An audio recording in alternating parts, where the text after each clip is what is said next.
अस्सलामुअलैकुम रहमतुल्लाहि वबरकातुहू। आप तमाम जितने भी 12th की तैयारी करने वाले हैं उन लोगों के लिए काफ़ी ज़्यादा इंपॉर्टेंट क्वेश्चन लेके आ गया हूँ। वीवी ऑब्जेक्टिव हर एक सब्जेक्ट का वीवी आज चैप्टर वाइज चैप्टर, जी हाँ guys, chapter wise chapter VV आई जो होता है वो सारा लेकर मैं आ गया हूँ। अगर आप पढ़ लेते हैं इनको तो 100 में 80 से 100 नंबर लाने में आपको कोई नहीं रोक सकता है। जी हाँ गाइज, ये मैं गारंटी देता हूँ क्योंकि मैं जो आपको पढ़ाने वाला हूँ पूरे के पूरे 17 चैप्टर जो आपके हैं 12th में सारा पढ़ा देने वाला उर्दू का ग्रामर के साथ, उर्दू ग्रामर के साथ और एग्जाम्पल के साथ तफसीलात से। ठीक है गाइज, तो आप लोग मेरे इस वीडियो को लास्ट तक देखिएगा और हमारे चैनल पे पहली बार है तो हमारे चैनल को सब्सक्राइब कर लीजिएगा क्योंकि ये मेरा फर्स्ट वीडियो, ये फर्स्ट पार्ट है यानी कि वीडियो का जो मैं शुरुआत कर रहा हूँ, यानी कि टॉपर सीरीज का 12th का पार्ट 1 है वीवी ऑब्जेक्टिव का चैप्टर बाय चैप्टर। अगर आप इसको पढ़ लेते हैं, पूरी की पूरी तैयारी कर लेते हैं, हर एक किसी भी वीडियो को नहीं छोड़ते हैं तो ये मेरी गारंटी आप पूरे के पूरे 100 मार्क्स लेके आइएगा इंशाअल्लाह। ठीक है, तो चलिए गाइज बगैर देर किए हुए हमारा पहला वीडियो शुरू करते हैं 12th के उर्दू का chapter by chapter VV I objective का। जो भी बच्चे उर्दू वाले हैं जरूर हमारे चैनल पे बने रहिएगा क्योंकि मैं आज से आप लोगों का तैयारी कराने वाला हूं चैप्टर बाय चैप्टर लेके आपका ऑब्जेक्टिव का वीवी आई जो आपका 12th में पूछे ही जाएगा। क्यों नहीं पूछा जाएगा? क्योंकि मैं जो आपका है सब्जेक्ट यानी कि हर एक सब्जेक्ट का लेके आया हूँ, यानी कि वीवी आई ऑब्जेक्टिव 20 से 30 क्वेश्चन एक चैप्टर से लेके आऊंगा। तो वहां से नहीं टकराएगा तो कहां से टकराएगा सब बताएं। तो मेरे चैनल पे आप जरूर बने रहिएगा। तो चलिए फर्स्ट क्वेश्चन की ओर बढ़ते हैं, यानी कि आज का फर्स्ट क्वेश्चन यानी कि आप लोगों के पार्ट 1 का। तो आपका पहला क्या है? हिस्सा नसर यानी कि शुरुआत है। पहला आपका हिस्सा नसर, उसका पहला चैप्टर है नज़ीर अहमद की कहानी, जिसके तसन्निफ निगार है या मुसन्निफ निगार है फरतुल्लाह बेग। ठीक है, नज़ीर अहमद की कहानी के बारे में फरतुल्लाह बेग ने लिखा है। नज़ीर इस तरीके से क्वेश्चन आएगा, नज़ीर अहमद की कहानी के मुसन्निफ निगार कौन है? तो आप याद रखिएगा 12th में आपको जवाब देना फरतुल्लाह बेग। या फरतुल्लाह बेग की इस तरीके से पूछेगा, फरतुल्लाह बेग की कौन सी निसाबी किताब आपके इस तरीके से पूछेगा, फरतुल्लाह बेग की कौन सी निसाबी किताब आपके किताब में शामिल है, आपके निसाब में शामिल है, यानी कि फरतुल्लाह बेग की कौन सी निसाब आपके में शामिल है, इस तरीके से पूछेगा। तो इसका आंसर हो जाएगा नज़ीर अहमद। और उस तरीके से पूछेगा जो मैंने पहले बताया इसका ही हो जाएगा फरतुल्लाह बेग। तो आई होप आप लोग समझ गए होंगे, पहले मैंने क्लियर कर दिया। तो चलिए फर्स्ट क्वेश्चन की ओर चलते हैं कि नहीं दोस्तों। पहला क्वेश्चन कह रहा है आपका नज़ीर अहमद, जी हाँ, नज़ीर अहमद की कहानी फरतुल्लाह बेग, लेकिन नीचे है क्वेश्चन, इनमें से यानी कि पहला क्वेश्चन, इनमें कौन सी तख्लीक अफसाना नहीं है? इनमें कौन सी तख्लीक अफसाना नहीं है? तो गाइस ऑप्शन देख लीजिए, ए नज़ीर अहमद की कहानी, बी प्रामिस, सी इब्राहिम सिक्का, डी टूबाटेग सिंह। तो क्या होगा गाइस इसका राइट आंसर? आप लोग फटाफट बताएं क्या है इसमें कौन सा अफसाना नहीं है? तो गाइस इसका जो राइट आंसर हो जाएगा ऑप्शन नंबर ए नज़ीर अहमद की कहानी, क्योंकि हम लोग तो नज़ीर अहमद की कहानी पढ़ रहे हैं ना। तो याद रखिएगा इनमें अफसाना नज़ीर अहमद की कहानी नहीं है। प्रामिस हो गया आपका अफसाना, टूबाटेग सिंह हो गया अफसाना, इब्राहिम सिक्का हो गया अफसाना। ठीक है, तो चलिए आगे बढ़ते हैं, यानी कि हमारा पहला नंबर क्वेश्चन हो गया। दूसरे नंबर क्वेश्चन की ओर चलते हैं कि नहीं दोस्तों। दूसरा नंबर क्वेश्चन क्या कर देख लेते हैं। दूसरा नंबर क्वेश्चन कह रहा है दर्जा झील में से नाविल कौन है? दर्जा झील में से नाविल कौन है? तो गाइस इसमें नाविल कौन है? तो ऑप्शन देखिए, ए कह रहा है भाभी जान, बी तौबतुल नसूह, सी कह रहा है ज़हर इश्क, डी कह रहा है बाग व बहार, है कि नहीं? तो कौन होगा इसका राइट आंसर? आप लोग कमेंट बॉक्स में बताएं। 12th वाले बच्चे अगर आप लोगों ने तैयारी की है हल्का भी तो आप लोग कमेंट बॉक्स में बताएं क्या होगा इसका राइट आंसर। तो गाइस इसका जो है राइट आंसर होने वाला है आपके 2 का ऑप्शन नंबर बी, यानी कि तौबतुल नसूह। जी हाँ, तौबतुल नसूह जो है नाविल है जिसके तसनीफ निगार है, जिसको लिखा है डिप्टी नज़ीर अहमद ने। ठीक है, चलिए अगले क्वेश्चन की ओर चलते हैं। और मैं एक बता दूं, मिरातुल उरूस यानी कि पहले नाविल निगार भी डिप्टी नज़ीर ई अहमद है, याद रखिएगा। डिप्टी नज़ीर अहमद जो ऑप्शन नंबर ए में देखिए नज़ीर अहमद है, पहले ही उन्होंने पहला नाविल भी लिखा है, पहले नाविल निगार भी है। अब पहला उन्होंने नाविल जो लिखा है उसका नाविल निगार का नाम है मिरातुल उरूस। ठीक है, आप याद रख लीजिएगा। तो चलिए अगले क्वेश्चन की ओर चलते हैं, 3 नंबर क्वेश्चन की ओर। 3 नंबर क्वेश्चन आपका यहाँ पे कह रहा है मिर्जा फरतुल्लाह बेग के उस्ताद कौन थे? मिर्जा फरतुल्लाह बेग के उस्ताद कौन थे? तो कौन थे गाइस? ऑप्शन में ए देखिए, ए मौलाना हाली, बी नज़ीर अहमद, सी सर सैयद अहमद का, डी शिबली ओमानी। तो क्या होगा इसका राइट आंसर गाइस? आप लोग फटाफट बताएं कमेंट बॉक्स में। तो गाइस इसका जो है आपका राइट आंसर होगा ऑप्शन नंबर बी नज़ीर अहमद। मिर्जा फरतुल्लाह बेग के उस्ताद कौन है? नज़ीर अहमद। ठीक है, तो चलिए अगले क्वेश्चन की ओर चलते हैं, क्वेश्चन नंबर 4 की ओर। क्वेश्चन नंबर 4 कह रहा है उर्दू का पहला खाका निगार कौन है।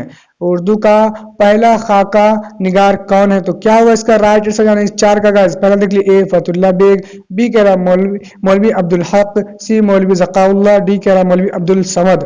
तो इसका जो राइट आंसर हो जाएगा option number A Fatullah Baig. Urdu का पहला खाका निगार कौन है, तो फतुल्ला बेग है, याद रखिएगा, ठीक है।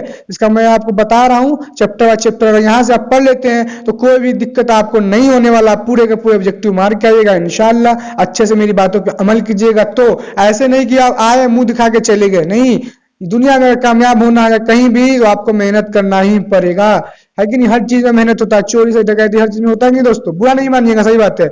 आइए यहाँ पे अच्छे से समझिएगा, किसी प्रकार का दिक्कत आप लोग कमेंट बॉक्स में कहिए, मैं आपकी तकलीफात को दूर करूंगा, ठीक है। तो चलिए 5वें नंबर क्वेश्चन की ओर चलिए। 5वां नंबर क्वेश्चन कह रहा है नजीर अहमद फतुल्ला बेग के कौन थे। नजीर अहमद फतुल्ला बेग के कौन थे, तो ऑप्शन देखिए ए शागिर्द, बी वालिद, सी उस्ताद, डी चचग। तो गाइस अगर आपने पढ़ा है तो आप लोग कमेंट बॉक्स में इसका आंसर बताएं, तो क्या होगा इसका राइट आंसर। तो जी हाँ 5 का राइट आंसर हो जाएगा ऑप्शन नंबर सी उस्ताद थे, ठीक है। फतुल्ला बेग के जो नजीर अहमद है वो उस्ताद थे, याद रखिएगा। तो चलिए 6वां नंबर क्वेश्चन की ओर चलते, ठीक है। 6वां नंबर क्वेश्चन हमारा यहाँ पे आ गया। 6वां नंबर क्वेश्चन कह रहा है कि मदरसा में फतुल्ला बेग के साथ कौन पढ़ते थे। मदरसा में फतुल्ला बेग के साथ कौन पढ़ते थे, तो कौन पढ़ते थे गाइस। ऑप्शन देखिए ए मिस्टर गजाली, बी मियां दानी, सी मिस्टर मुबीन, डी मियां निशानी। तो कौन पढ़ते थे आप लोग बताएं। तो गाइस इसका जो राइट आंसर हो जाएगा ऑप्शन नंबर डी मियां, ऑप्शन नंबर बी मियां दानी, ठीक है। बी ऑप्शन नंबर हो गया मियां दानी, राइट आंसर है। यहां तक हो गया। चलिए अगले क्वेश्चन की ओर चलते हैं, क्वेश्चन नंबर 7 के, है कि नहीं दोस्तों। तो चलिए क्वेश्चन नंबर 7 कह रहा है नजीर अहमद का ताल्लुक किस सिन्फ से है, यानी क्या मजमुआ से है, नाविल से है, किसी भी चीज से है ताल्लुक, वो आपको लिखना है। तो नजीर अहमद का ताल्लुक किस सिन्फ से, मैंने आपको तफसील से पहले ही बता दिया डिटेल के साथ। जिसने बच्चा मेरा अच्छी बात सुना होगा, जो भी है बच्चा मेरी बात को यहाँ पे किसी प्रकार का दिक्कत नहीं होगा, वो फटाफट बता देगा। तो गाइस यहाँ पे आप लोग आंसर बताएं क्या होगा इसका कमेंट बॉक्स में। तो वो बहुत बच्चे बता दिए होंगे, लेकिन पहले चलिए ऑप्शन देख लेते। ए नाविल, बी अफसाना, सी खाका, डी स्वानी निगार। तो इसका जो राइट आंसर होने वाला है ऑप्शन नंबर ए नाविल। नजीर अहमद का ताल्लुक किस सिन्फ से है, नाविल से। और एक बात मैं बता दूंगा, उर्दू के पहले खाका निगार मिर्जा फतुल्ला बेग है कि नहीं। यहाँ पे आप कहोगे नाविल के नजीर अहमद है, और अफसाना उर्दू के पहले अफसाना निगार कौन है, रशीदुल्लाह खां था गाइस। रशीदुल्लाह खां इसी कुछ करके था, मुझे अच्छे से नहीं याद है, लेकिन जो है रशीदुल्लाह खां था। राशिदुल खैरी उर्दू के पहले अफसाना निगार है। उर्दू के पहले अफसाना निगार उर्दू के पहले नाविल निगार होगा नजीर अहमद, और खाका निगार होगा मिर्जा फतुल्ला बेग। याद रखिएगा ये सब बातों को, मैं आपको याद करा दे रहा हूँ, है कि नहीं। और चलिए आगे बढ़ते हैं फिर अगले क्वेश्चन की ओर। और पहला जो नाविल किताब है वो है मिरातुल उरूस, और बी है अफसाना, जो ठीक है अफसाना में हो गया नजीर हिस्सा नजर कुछ था, मुझे याद नहीं आ रहा है, तो पहला किताब भी था, ठीक है। चलिए क्वेश्चन नंबर 8 की ओर चलते हैं। देखिए मैंने बताया वो आ गया। देखिए 8वां नंबर क्वेश्चन कह रहा है नाविल मिरातुल उरूस के मुसन्नफ कौन है। मिरातुल उरूस के मुसन्नफ कौन है, तो ऑप्शन पहले देखते हैं। चलिए ए डिप्टी नजीर अहमद, बी अब्दुल हलीम सरर, सी प्रेमचंद, डी कृष्ण। तो क्या होगा इसका राइट आंसर, आप लोग फटाफट बताएं। तो इसका जो राइट आंसर होगा ऑप्शन नंबर ए डिप्टी नजीर अहमद। नजीर अहमद या डिप्टी नजीर अहमद दोनों नाम इन्हीं का है, ठीक है। तो इसलिए आप लोग कभी भी दिक्कत को आप लोगों को नहीं होना चाहिए, ठीक। तो चलिए 9 नंबर क्वेश्चन की ओर चलते हैं हम लोग। 9 नंबर क्वेश्चन कह रहा नजीर अहमद किस मशहूर शख्सियत के उस्ताद थे। नजीर अहमद जो थे किस मशहूर शख्सियत के उस्ताद थे, तो किस मशहूर शख्सियत के उस्ताद थे। तो 9 का क्या होगा राइट आंसर गाइस, आप लोग फटाफट बताएं क्या होगा। तो गाइस इसका जो राइट आंसर हो जाएगा, पहले देख लो ऑप्शन देखिए। ए अजीम बेग, बी अब्दुल्ला बेग, सी Fatullah bag, D Hashmatullah bag. तो ऑप्शन आप लोग देख लिया। आप लोग कमेंट बॉक्स में बताएं क्या होगा। तो इसका जो राइट आंसर होगा option number C Fatullah bag, जो बहुत मशहूर थे, मशहूर शख्सियत, उन्हीं के उस्ताद थे नजीर अहमद, ठीक है। तो चलिए अगला क्वेश्चन की ओर चलते, क्वेश्चन नंबर 10 की ओर। यहाँ पे मालूम है ना गाइस, यहाँ पे उन लोगों का तारीफ किया जा रहा है, बड़े बड़े जो लोग हैं उनके बारे में लोग लिखते थे, लेकिन इन्होंने जो शुरुआत की नाविल की, तो 10वां में आप लोग पढ़ा होगा, तो सिर्फ इन्हीं का डिटेल दिया था। लेकिन आप जो बड़े बड़े हो गए हैं, बड़े हो गए तफसील मतलब यानी कि बड़े फेमस हो गए, तो इनके बारे में दूसरे लोग लिखते हैं। आपको मालूम है ना, जो बड़े हो जाते हैं उन्हीं की कहानी दूसरे लोग लिखते हैं, तो यही बात है। वो पढ़े पढ़े थे उनके साथ, उन्होंने उसके बारे में लिखा है। 10वां नंबर क्वेश्चन की ओर चलते हैं, चलिए। फतुल्ला बेग नजीर अहमद के घर क्यों आते थे? फतुल्ला बेग नजीर अहमद के घर क्यों आते थे? तो क्या होगा इसका राइट आंसर, पहले देख लेते हैं। पढ़ने के लिए, बी पढ़ाने के लिए, सी इल्मी गुफ्तगू के लिए, डी तफरीह के लिए। तो क्या होगा इसका राइट आंसर, फटाफट आप लोग बताएं। तो जो 10 का यहाँ पे आपको राइट आंसर होने वाला है ऑप्शन नंबर ए, पढ़ने के लिए, है कि नहीं? पढ़ने के लिए आते थे ना नजीर फतुल्ला बेग नजीर अहमद के घर क्यों आते थे? पढ़ने के लिए आते थे। अब ये थोड़ी ना है कि नजीर अहमद फतुल्ला बेग के घर जाते थे ना। तो चलिए, जाते होंगे तो पढ़ाने के लिए फिर जाते होंगे, है कि नहीं? तो चलिए अगले क्वेश्चन नंबर की चलते, क्वेश्चन नंबर 11 की ओर। क्वेश्चन नंबर 11 आ गया, कह रहा है नजीर अहमद की कहानी के मुसन्निफ कौन है? तो गाइस मैंने आपको पहले ही बता दिया कि मुसन्निफ कौन है या तसनीफ निगार कौन है, तो दोनों बात एक ही होता है कि नहीं? तो 11 का क्या होगा आंसर, ऑप्शन पहले देख लीजिए आप। ए कह रहा है नजीर अहमद, बी कह रहा है फतुल्ला बेग, सी कह रहा है रशीद अहमद सिद्दीकी, डी कह रहा है मौलवी अब्दुल हक। तो क्या होगा इसका राइट आंसर, तो क्या होगा आंसर बताएं आप लोग फटाफट। तो इसका जो राइट आंसर होगा option number B, Fatullah bag. Nazir Ahmad की कहानी के मुसन्निफ कौन है? फतुल्ला बेग। ठीक, तो चलिए अगले क्वेश्चन को चले, क्वेश्चन नंबर 12 की ओर, है कि नहीं दोस्तों? क्वेश्चन नंबर 12 यहाँ पे आ गया, कह रहा है नजीर अहमद की कहानी का ताल्लुक किस सिनफी अदब से है? तो किस सिनफी अदब से है? तो क्या होगा आंसर, ए खाक, ए इंसाइया, बी खाका, सी मकाला, डी अफसाना। तो आप लोगों को मालूम होगा कहाँ से है गाइज, क्योंकि खाका की नजीर अहमद की कहानी का ताल्लुक किस सिनफी अदब से है। तो क्या होगा इसका राइट आंसर, पहले देख लीजिए। 12 का क्या होगा राइट आंसर गाइज बताए, तो खाका ही राइट आंसर है कि नहीं? याद रखिएगा खाका, क्योंकि फतुल्ला बेग पहले खाका निगार थे, तो इनका ताल्लुक इन खाके से ना होगा। तो हो गया यहाँ तक क्लियर। तो चलिए अगले क्वेश्चन को चलते, क्वेश्चन नंबर 13 की ओर। 12th वाले बच्चों, आप लोग अच्छे से ध्यान दीजिएगा, मैं आप सभी का पूरी बुक का मैं तैयारी कराने वाला हूँ, ठीक है? अगर आप लोग बने रहते हैं हमारे चैनल के साथ, तो इंशाल्लाह आप 100 नंबर इंशाल्लाह जरूर लाइएगा, क्योंकि मैं आपके चैप्टर की पूरी बुक की तैयारी करा दूंगा। चैप्टर भी आज जो भी ऑब्जेक्टिव है और सब्जेक्टिव की तैयारी कर दूंगा, और ग्रामर जो पूछे जाते हैं 20 से 30 नंबर, वो भी मैं आपको बता दूंगा, ठीक है? चलिए 13 नंबर क्वेश्चन की ओर चलते हैं। 13 नंबर क्वेश्चन कह रहा है फतुल्ला बेग की कौन सी तसनीफ शामिल निसाब है? देखिए हो गया ना गाइस, फतुल्ला बेग की कौन सी तसनीफ शामिल निसाब, यानी आपके में शामिल है, आपके किताब में शामिल है। तो इस तरीके से उल्टा सीधा सब पूछता है। तो ऑप्शन पर ए देखिए, नजीर अहमद की कहानी, बी अपनी कहानी, सी नजीर अहमद की कहानी, डी किसकी कहानी। तो क्या है, फतुल्ला बेग की कौन सी तसनीफ शामिल निसाब है? तो क्या होगा इसका आंसर, आप लोग बताएं क्या होगा, बताएगा। यहाँ पे देखिए लिखा हुआ यहाँ पे दो चीजें, नजीर ये भी है और नजीर ये भी है, लेकिन आपको देखना कौन सही नजीर है। तो यहाँ पे इसका जो राइट आंसर आपका होने वाला है 13 का, नजीर अहमद का ही कहानी होगा। लेकिन ऑप्शन क्या होगा, ऑप्शन नंबर सी इसका राइट आंसर है, नजीर अहमद की कहानी। ये जात से ज से वो नहीं होगा बड़ी, ये छोटी सी होगा, ठीक है? ये लिखा हुआ भी आपको याद होना चाहिए किस चीज से क्या लिखाना है। तो ऑप्शन नंबर सी इसका राइट आंसर हो गया, ठीक है? चलिए अगले क्वेश्चन को चलिए, क्वेश्चन नंबर 14 की ओर। 14 नंबर क्वेश्चन क्या कह रहा है, कह रहा आपका फतुल्ला बेग शेर ख्वाबी में किस तरह की गलतियां करते थे? शेर ख्वानी में किस तरह की गलतियां करते थे, ख्वाबी कहा गया था, शेर ख्वानी में किस तरह की गलतियां करते थे फतुल्ला बेग, फटाफट आप लोग राइट आंसर। तो गाइस पहले ऑप्शन देखिए, एक कह रहा इमली की, बी मुहावरे की, अमल की, बी मुहावरे की, सी वाही जमा की, डी इराब की। तो क्या होगा इसका राइट आंसर 14 का, क्या होगा राइट आंसर, आप लोग फटाफट बताएं। इसकी गलती करते थे गाइस, तो इसका राइट आंसर क्या होगा, तो ऑप्शन नंबर डी क्या होगा, इराब की फतुल्ला बेग गलती करते थे, ठीक है? तो चलिए अगले क्वेश्चन की ओर चलते हैं, क्वेश्चन नंबर 15 की ओर इस चैप्टर के, है नहीं? तो चैप्टर नंबर 15 क्वेश्चन कह रहा है किस शख्स की तहरीरी तस्वीर किसी को क्या कहते हैं? किसी शख्स की तहरीरी तस्वीर किसी को क्या कहते हैं? तो क्या कहते हैं, क्या होगा राइट आंसर बताएं आप लोग। ऑप्शन ए देखिए, सवानी निगारी, बी खाका निगारी, सी इंसाया निगारी, डी अफसाना निगारी। तो क्या होगा इसका राइट आंसर 15 का गाइज, क्या होगा फटाफट बताएं। तो कहते गाइज ऑप्शन नंबर बी खाका निगारी, किसी शख्स की तहरीरी तस्वीर खस को क्या कहते हैं, यानी कि उसके बारे में अच्छे तरीके से लिखने को खाका निगारी कहते हैं, ठीक है? ये सब चीज को याद रखिएगा। तो चलिए अगले क्वेश्चन की ओर चलते, क्वेश्चन नंबर 16 की ओर, है कि नहीं दोस्तों? क्वेश्चन नंबर 16 यहाँ पे आपका कह रहा है मिर्जा फहतुल्ला बेग के जद्दा मजद किस बादशाह के जमाने में हिंदुस्तान आए? जद्दा होगा कि जद्दा होगा मेरे ख्याल से, जद अमजद किस बादशाह के जमाना में हिंदुस्तान आए। तो आज हो जाती दिक्कत, तो आप लोग पढ़ने में थोड़ा हो जाती है, उर्दू थोड़ा इसी लफ्ज है जो रेगुलर पढ़ता है उसको थोड़ा ठीक होता है यानी लफ्ज। तो मैं पढ़ने का कुछ अच्छी तरीके से तैयारी कर रहा हूँ, कोई दिक्कत की बात नहीं है। जद्दा मजद होगा, जद्दा या जद अमजद किस बादशाह के जमाने में हिंदुस्तान आए। तो क्या होगा इसका आंसर, पहले ऑप्शन से देख लेते हैं कि नहीं। तो चलिए इसका राइट आंसर हम देख लेते हैं, ऑप्शन देख लेते हैं पहले। ए औरंगजेब, बी शाहजहां, सी शाह आलम, सानी, डी बहादुर शाह जफर। तो क्या होगा इसका राइट आंसर, आप लोग बताएं। 16 का राइट आंसर क्या होगा इस चैप्टर के, बताएं।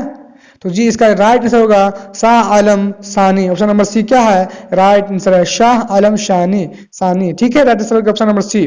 तो मिर्जा फखरुल्लाह बेग के जद्दा मजद जो थे, जद अमजद जो भी है, जद्दा मजद होगा मेरे ख्याल से, जिनके अब्बा वगैरह जो है किसके जमाने में यहाँ हिंदुस्तान आए थे, तो शाह आलम सानी हो गया। ठीक है, चलिए अगले क्वेश्चन की ओर चलते हैं, क्वेश्चन नंबर 17 की ओर। क्वेश्चन नंबर 17 कह रहा मिर्जा फखरुल्लाह बेग के जद्द अमजद कौन थे, जद्द अमजद था, ठीक है, जद्द अमजद कौन थे। तो क्या होगा राइट आंसर, ऑप्शन नंबर देखिए पहले। A Mirza Afzal Baig, B Mirza Abdullah Baig, C Mirza Nasrullah Baig, D Mirza Ghalib Baig. तो क्या होगा 17 का राइट आंसर, आप लोग फटाफट बताएं क्या होगा 17 का राइट आंसर, आप लोग क्या होगा गाइस। तो मिर्जा अफजल बेग इसका राइट आंसर है, मिर्जा अफजल बेग यानी कि ऑप्शन नंबर ए इसका क्या है राइट आंसर है। ठीक है 17 का। तो चलिए अगले नंबर क्वेश्चन की ओर चलिए, क्वेश्चन नंबर 18 की ओर। क्वेश्चन नंबर 18 देखिए क्या कह रहा है, फतुल्ला बेग के दादा कौन थे, फतुल्ला बेग के दादा कौन थे। ए देखिए यहाँ पे पहले option Hashmatullah Baig, B Rifatullah Baig, C Mirza Abdullah Baig, D Inayatullah Baig. तो क्या होगा इसका राइट आंसर, आप लोग 18 का आंसर बताएं क्या होगा गाइस राइट 18 का। तो इसका जो राइट आंसर हो जाएगा 18 का मिर्जा अब्दुल्ला बेग यानी कि ऑप्शन नंबर सी क्या है इसका राइट आंसर है। ठीक है, अब्दुल्ला बेग के दादा कौन थे, मिर्जा अब्दुल्ला बेग। तो चलिए यहां तक कंप्लीट, अगले क्वेश्चन की ओर चलते, क्वेश्चन नंबर 19 की ओर। क्वेश्चन नंबर 19 क्या क्या देख लेते हैं। मिर्जा फखरुल्लाह बेग की पैदाइश कब हुई, मिर्जा फखरुल्लाह बेग की पैदाइश कब हुई गाइस, तो कब हुई थी। ऑप्शन नंबर ए देखिए 1881 ईस्वी में, बी का यानी कि 1885 ईस्वी में, सी 1886 ईस्वी में, डी का 1887 ईस्वी में। कब हुई थी पैदाइश, क्या होगा राइट आंसर, आप लोग फटाफट बताएं। तो यहाँ पे जो राइट आंसर होगा ऑप्शन नंबर बी 1885 में मिर्जा फखरुल्लाह बेग की पैदाइश हुई थी। ये याद रखिएगा, नहीं तो आपको काफी दिक्कत हो जाएगा, क्योंकि जो शेर होते हैं, जो तसनीफ निगार रचयिता जो होते हैं राइटर, उन्हीं के बारे में काफी ज्यादा पूछता है, पैदाइश उनकी पूछते हैं, कहाँ के हैं, ये सब काफी ज्यादा पूछते हैं। ठीक है, तो याद रख लीजिएगा। तो चलिए अगले क्वेश्चन को चलते, क्वेश्चन नंबर 20 क्यों है कि दोस्तों। क्वेश्चन नंबर 20 यहाँ पे देख क्या कह रहा है, मिर्जा फखरुल्लाह बेग के वालिद कौन थे, मिर्जा फखरुल्लाह बेग के वालिद कौन थे। तो कौन थे गाइस, ऑप्शन नंबर ए देखिए Mirza Nasrullah Baig, B Mirza Hashmatullah Baig, C Mirza Anayatullah Baig, D Mirza Azmatullah Baig. कौन थे यहाँ पे, राइट आंसर क्या होगा भाई, आप लोग कमेंट बॉक्स में बताएं।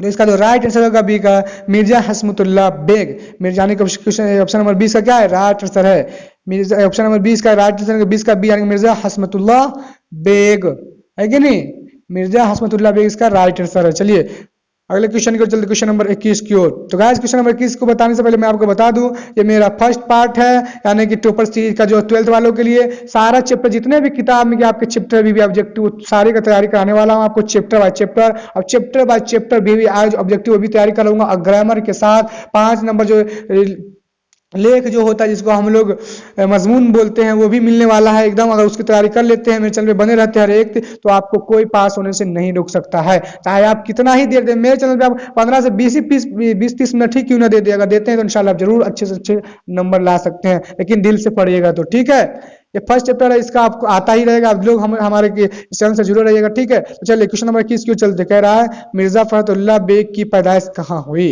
मिर्जा फखरुल्लाह बेग की पैदाइश कहाँ हुई गाइस। तो क्या होगा इसका राइट आंसर, आप लोग फटाफट बताएं। ए कह रहा दिल्ली, बी कह रहा हैदराबाद, सी कह रहा सहारनपुर, डी कह रहा इलाहाबाद। तो क्या होगा इसका राइट आंसर, 21 का राइट आंसर क्या होगा गाइस, ऑप्शन नंबर ए। ऑप्शन नंबर ए इसका है दहली। दहली में इनकी पैदाइश हुई थी। तो यहाँ तक कंप्लीट हो गया है। आई होप आप लोग काफी अच्छे समझा होगा। चलिए क्वेश्चन नंबर 22 की ओर चलते हैं। 22 नंबर क्वेश्चन कह रहा है आपका मिर्जा फहतुल्ला बेग की वफात कब हुई। मिर्जा फहतुल्ला बेग की वफात कब हुई। तो गाइज जो आपके तसनीफ निगार होंगे, जो भी चैप्टर के राइटर होंगे, उनकी मुसन्निफ निगार की आपको पैदाइश, कहाँ पैदा हुए, उसके दादा नाना सबके बारे में मालूम रखना है। ठीक है, और चैप्टर के बारे में याद रखिएगा, वहीं से क्वेश्चन उठता है। तो 22 का चलिए देख लेते हैं। ऑप्शन ए का 1945 ईस्वी, बी कह रहा है 1947 ईस्वी, सी कह रहा है 1948 ईस्वी, डी कह रहा है 1950 ईस्वी। तो क्या होगा इसका राइट आंसर क्वेश्चन नंबर 22 का। तो गाइस इसका जो राइट आंसर होगा 1947। ठीक है, मिर्जा फखरुद्दीन बेग की वफात कब हुई 1947। मैंने पहले बता दिया उनकी पैदाइश कब हुई, अब यह है उनकी वफात यानी कि इंतकाल। तो चलिए आज के आखिरी सवाल की ओर चलते हैं। आपके आखिरी सवाल, जी हाँ गाइस, आज के इस चैप्टर के लास्ट यानी कि आपका जो चैप्टर है उसका आखिरी सवाल है 23वां नंबर क्वेश्चन। आपका जो है निसार नसर का नज़ीर अहमद की कहानी के फतुल्ला बेग जो तसनीफ निगार है उसके लास्ट क्वेश्चन टेस्ट जो ऑब्जेक्टिव है आपके पहले चैप्टर से इतना अभी भी आया, मैंने तैयारी करा है। इसका अगर आप तैयारी कर लेते हो इंशाल्लाह आप अच्छा से अच्छा नंबर ला सकते हैं, कोई नहीं रोकने वाला। तो चलिए आज का आखिरी क्वेश्चन को चलते हैं। कह रहा है फतुल्ला बेग की मजमुआ मज़ामीन में फहत के नाम से कितने जिल्दों में शाये हुए। तो क्या होगा इसका राइट आंसर। ऑप्शन पहले देख लेते हैं, ए 7, बी 6, सी 5, डी 8। तो क्या होगा इसका राइट आंसर। आप लोग फटाफट कमेंट बॉक्स में बताएं। तो इसका जो राइट आंसर होगा ऑप्शन नंबर ए 7। ठीक है, तो यहाँ तक कंप्लीट हो गया। उम्मीद करता हूँ आप लोग को अच्छे से समझ में आया। किसी भी तकलीफ कोई भी चीज़ तकलीफ है तो आप लोग कमेंट बॉक्स में बताएं, मैं आप लोगों की तकलीफ को दूर करूंगा। तो ये मेरा पहला पार्ट था, इसके बाद आपको मिलता रहेगा जितना भी चैप्टर 17-18 चैप्टर सारा कभी भी मिल जाएगा। आपको ग्रामर मिल जाएगा, सारा चीज़ का आपको यहाँ पे तैयारी हो जाएगा। ठीक है, आप लोग हमारे चैनल पर बने रहिएगा। तो गाइस मिलते हैं अगले वीडियो में, जब तक के लिए आप सभी का शुक्रिया। अस्सलामु अलैकुम रहमतुल्लाहि व बरकातुहू।